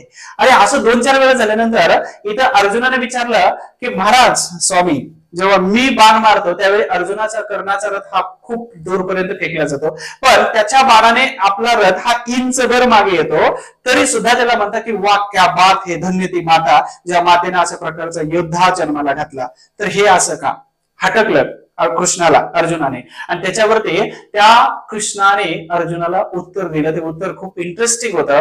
मग हे ऐकायचं असेल तर सबस्क्राईब करा वगैरे असं काही म्हणणार नाही. ते उत्तर अशा प्रकारचं होतं की लक्षात ठेव अर्जुना की या रथावरती सारथ्य करणारा जो व्यक्ती आहे हा तिन्ही जगाचा स्वामी आहे. त्या रथावरती जो ध्वज आहे आणि त्या ध्वजावरती जो हनुमान आहे ना, हा जगातील सर्वात बलवान व्यक्ती आहे. आणि अशा रथाला तीव्र जर त्या कर्णाचा बाण हा माग जर सारत असेल ना, तर ती धन्य ती माता, धन्य तो योद्धा आहे. अर्थातच तुम्हाला इथं लक्षात हे ठेवायचं आहे की किती जरी आपण बलवान असलो यांनी, तर तुम्हाला स्मार्ट वर्कच करायचं सध्याच्या स्थितीमध्ये, कारण तिथं तुमचा उपाय नाही चालत आहे. त्याच्यानंतर खालीलपैकी डॉक्टर आंबेडकरांनी 2 प्रश्न आले बघा. शेड्यूल कास्ट फेडरेशनचं मुख्यालय खालीलपैकी कुठं स्थापन केलं होतं? शेड्यूल कास्ट फेडरेशन, तर शेड्यूल कास्ट फेडरेशनचं मुख्यालय हे नागपूर या ठिकाणी होतं. मग हे मुंबई आणि पुणे आणि कोल्हापूर, बेळगाव, उत्तर भारत, दक्षिण भारत हे काय होतं? तर शेड्यूल कास्ट फेडरेशनच्या ह्या शाखा होत्या. याची स्थापना 1942 साली झाली होती. जेव्हा 1942 मध्ये शाखा स्थापन झाली होती, तर त्यावेळी या शेड्यूल कास्ट फेडरेशनच्या 44च्या मीटिंग मध्ये डॉक्टर बाबासाहेब आंबेडकर सगळ्यांना घेऊन अशा प्रकारचा फोटो काढला होता. तो फोटो सहित तुम्हाला दाखवलेला आहे. तर नागपूर हे या प्रश्नाचं उत्तर आहे. आणि नागपूरमध्ये अध्यक्षता कोणी केली होती? तर श्रीनिवासन. हे श्रीनिवासन कोण होते? तर दक्षिण भारतातील डॉक्टर आंबेडकरांचे एक दलित सहकारी होते, ज्यांनी गोलमेज परिषदेमध्ये सुद्धा सहकार्य केलेलं होतं. तर हे महत्वाचं आहे. यानंतर सर्वात महत्वाचे प्रश्न आपले संपण्याच्या गतीवरती आलेले आहेत, परंतु एक सूचना आहे की रिव्हिजन बॅच, जर तुम्ही लेट जॉईन केला असेल तर रिव्हिजन बॅच, इतिहासाच्या बॅच मध्ये इतिहास पूर्ण आहेच, समाज सुधारक पूर्ण दिलेले आहेत. 250 रुपयाच्या फी मध्ये तुम्हाला 1 महिन्याची व्हॅलिडिटी मिळते. 2 वेळा व्हिडिओ बघा, 10 पेक्षा जास्त व्हिडिओ आहेत, साधारणतः 2 व्हिडिओ अजून परत येतील. आणि याच ऍप्लिकेशन मध्ये तुम्हाला बॅच अवेलेबल आहे, ऍपल आणि प्ले स्टोर वरती आहे. त्याच्याबरोबरच इथं अजून एक बॅच येते, ती म्हणजे राज्य व्यवस्थेची बॅच. कमी व्हिडिओ मध्ये तुमच्या पैकीच्या पैकी प्रश्न कव्हर होतील. आणि दुसरी जी बॅच आहे म्हणजे यामध्येच व्हिडिओ ऍड होणार आहेत, कोणते? तर परराष्ट्र संबंध. यावरती डिपेंड ठेवा, आमच्यावरती डिपेंड राहा फक्त याच्यासाठी. परराष्ट्र संबंध, आणि याची फी खूपच कमी आहे. आणि याच सोबत तुमचा संपूर्ण कमीत कमी 4 विषय तिथे कव्हर करून देतो आम्ही. ठीक आहे, पण ट्रस्ट मी विश्वास ठेवला पाहिजे. लास्ट टाइम वाळवंटाचं एक उदाहरण दिलं होतं की कुठेतरी विश्वास आपण ठेवला पाहिजे. आणि खूपच तुमचा अभ्यास झालेला आहे, वाचून झालेला, तर शेवटच्या 15 दिवसामध्ये तुम्हाला ही डिपार्टमेंट PSI ची टेस्ट सिरीज सोडवायची आहे. आणि याच्यासाठी तुम्हाला हे आमच्या मित्रांनी लॉन्च केलेले नितीन आहेराव सर, तर या नंबरवरती फोन करा. टेस्ट सिरीजची सगळी माहिती PDF जे काय असेल ते तुम्हाला नितीन आहेराव सर तुम्हाला माहिती देतील. आय होप्स तुम्हाला हे लेक्चर आवडलं, शेवटपर्यंत तुम्ही बघितलेलं असेलच. मला इथे एक स्टोरी सांगायला आवडेल. म्हणजे एका व्यक्तीला खूप दुःख झालेलं होतं आणि तो दुःखातून बाहेरच येत नव्हता. ओझं झालेलं असतं, मनावरती खूप ओझं असतं. कोणत्याही जगातल्या ओझ्यापेक्षा जगातली सर्वात अवघड गोष्ट तुम्हाला माहितीये कोणती? कदाचित जर माहित नसेल तर नोटीस करून ठेवा, की आपल्या वडिलांना मिठी मारणे हे जगातील सर्वात अवघड गोष्ट आहे. आणि हे आपण केली तर मग ती सोपी जाते. गौतम बुद्धांचं एक उदाहरण मला आठवतंय. ते उदाहरण असं आहे की त्यांच्याकडे एक व्यक्ती येतो, तो व्यक्ती सांगतो की मी खूपच दुःखी आहे. बुद्ध त्यांना सांगतात की उद्या सकाळी तू 5 वाजता ये. गौतम बुद्ध जंगलाच्या दिशेने वॉकिंगला जात असतात, चालत. आणि ह्या चालत जात असताना त्या माणसाला सुद्धा आपल्यासोबत यायला सांगतात. बुद्ध काहीच बोलत नाहीत. खूप अंतर गेल्यानंतर एक दगड असतो वाटेमध्ये, आणि तो दगड गौतम बुद्ध सांगतात की हा दगड उचल. दगड उचलल्यानंतर तो माणूस त्या वजनदार दगडाला उचलतो, आणि बुद्ध जोपर्यंत चालतात तोपर्यंत त्यांच्या पाठीमागे चालत राहतो. आणि त्यांचा एरिया संपल्यानंतर ते जेव्हा युटर्न करतात तर त्यावेळी बुद्धांना दिसतं की याने उचललेला दगड अजून तसाच आहे. आणि बुद्ध त्यांना सांगतात तू अजून टाकला नाहीस का? तो व्यक्ती सांगतो की नाही टाकला महाराज. ओझं झालंय का? तो ओझं झालंय. मग बुद्ध तिथंच त्याला सांगतात की तू जो प्रश्न काल घेऊन आला होतात ना, तर त्याचं हे उत्तर आहे की आपल्या मनावरती ज्याचं ओझं झालेलं असतं हे जिथल्या तिथंच आपल्याला टाकायचं असतं. हा ओझं घेऊन तू का राहतोस याच्यावरत आणि याच्यावरचं. तर हे ओझं घेऊन का राहतोस? हा दगडाचं तर तुला ओझं झालं होतं, तर हा त्याच वेळी तू टाकायला पाहिजे होता. ही बुद्धांची शिकवण होती. याच्या बरोबरच अजून एक छोटीशी मला स्टोरी आठवते की एका गावामध्ये अजात शत्रू हे समकालीन होते. त्या गावामध्ये बुद्ध येणार होते आणि एक कुंभार होता. त्या कुंभाराचा छोटासा पाण्याचा हौद होता. त्या हौदामध्ये अचानक अवेळी सीझन नसताना कमळाचं फुल फुललं आणि त्या कमळाच्या फुलाला बघितल्यानंतर तो कुंभार खूप खुश झाला. तो बाजारपेठेमध्ये चांगले दाम येतील, कोणीतरी पूजेला घेईल म्हणून तो कुंभार अगदी लगबगीनं बाजारात चाललेला होता. त्याच दरम्यान वाटेमध्ये एक सोनार होता. सगळ्या गावाला माहित होतं की बुद्ध हे आपल्या नगरीमध्ये येत आहेत. जातक कथा आहेत जवळपास 550 पेक्षा जास्त, 545 पेक्षा जास्त. त्या जातक कथामधले आपल्याला उपयोगाचं जे आहे तर हे मी तुम्हाला सांगतो की ज्यातून बोध जो घ्यायचा तो तुम्ही घ्यायचा आहे. मग त्या व्यक्तीनं लगबगीनं बाजारपेठेत निघाला. त्याला माहित नव्हतं की बुद्ध येणार आहेत, बाकी सगळ्या गावाला माहित होतं. आणि जाताना तिथं त्याला एक व्यापारी दिसला. व्यापाऱ्याने विचारले याची किंमत 5 आणे देतो किंवा 5 मोहरा देतो, तुम्हाला ते दे. याला विचार केला की 5 मोहरा म्हणजे खूपच जास्त होत आहेत आणि ठीक आहे आपण घ्यायला पाहिजे. तोपर्यंत त्या राज्याचा प्रधान तिथं आला. त्या प्रधानाने सांगितलं की ह्या व्यापाऱ्याने जेवढ्या मुद्रा देऊ केलेल्या आहेत त्याच्यापेक्षा 5 पटीने मी तुला देतो. म्हणजे ह्या कुंभाराच्या डोक्यामध्ये विचार आला की 5 गुणिले 5 25 मुद्रा येतात. तोपर्यंत तिथं स्वतः राजा आला आणि राजाने सांगितलं की तू मागेल ती इनाम तुला देतो, ते कमळाचं फुल मला मात्र द्यायला पाहिजे तू. त्याचवेळी त्या कुंभाराच्या डोक्यामध्ये प्रकाश पडला आणि जस्ट एक प्रश्न विचारावा म्हणून महाराजांना प्रश्न विचारला की याची किंमत एवढी का महान आहे किंवा हे का महाग आहे. तर त्याच्यावरती त्यांनी प्रश्नाचं उत्तर दिलं की या नगरीमध्ये गौतम बुद्ध येणार आहेत आणि बुद्धांच्या पायावरती वाहायला हे कमळाचं फूल अवेळी फुललेलं जे आहे तर हे मला पाहिजे. त्या कुंभाराने स्पष्ट उत्तर दिलं, तुम्ही मला अख्खं राज्य जरी दिलं तर हे कमळाचं फुल मी तुम्हाला देणार नाही.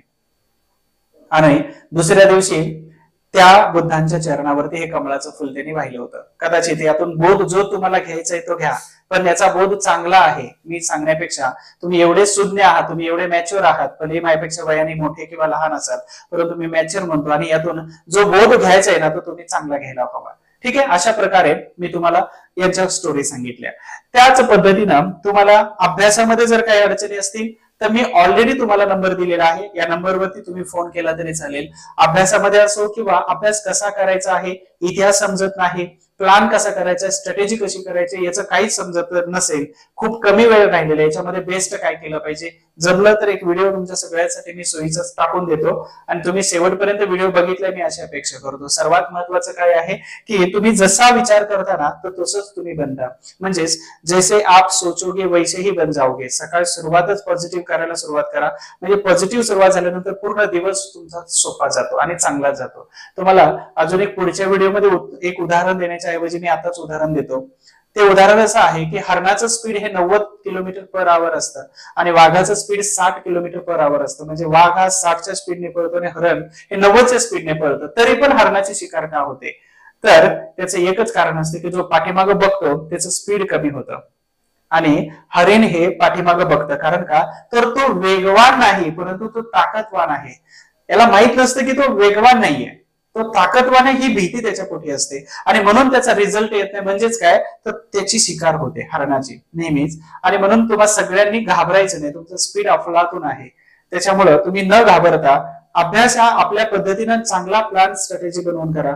100% या वर्षीचे स्टार तुम्ही असणार आहे. स्टार झाल्यानंतर नक्की मला कळवायला विसरू नका. अभ्यासातील अडचणींसाठी यावरती फोन करा. आणि अजून एक मोटिवेशनचा डोस म्हणजे स्वतःला चांगले बनवा, म्हणजे जगातील एक वाईट माणूस कमी होईल. आजच्या लेक्चर मधला सर्वात मोठा लेसन जर कोणता असेल तर स्वतःला चांगलं करण्याच्या प्रोसेसमध्ये आपण टाकतो ना तर हा सर्वात मोठा चांगला आहे.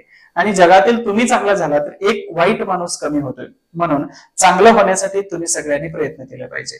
तुम्ही सगळ्यांनी हा व्हिडिओ शेवटपर्यंत बघितला, त्याचबरोबर लाईक केलं, कमेंट्स केल्या. पोलीस मैत्री चांगली की वाईट, पोलिसांची ना दुश्मनी चांगली ना मैत्री चांगली, याचे उत्तर द्यायला विसरू नका. व्हिडिओ शेवटपर्यंत बघितला, लाईक कमेंट केलं आणि तुम्ही शेअरही केलं असेल आतापर्यंत, त्याबद्दल तुम्हा सर्वांचा मनापासून आभार. आणि सर्वात महत्वाचं की तुम्हा सगळ्यांना अभ्यासासाठी, आरोग्यासाठी, चांगलं व्यक्तिमत्व आणि चांगलं अधिकारी होण्यासाठी खूप खूप शुभेच्छा आहेत. Thank you so much. Wish you all the best.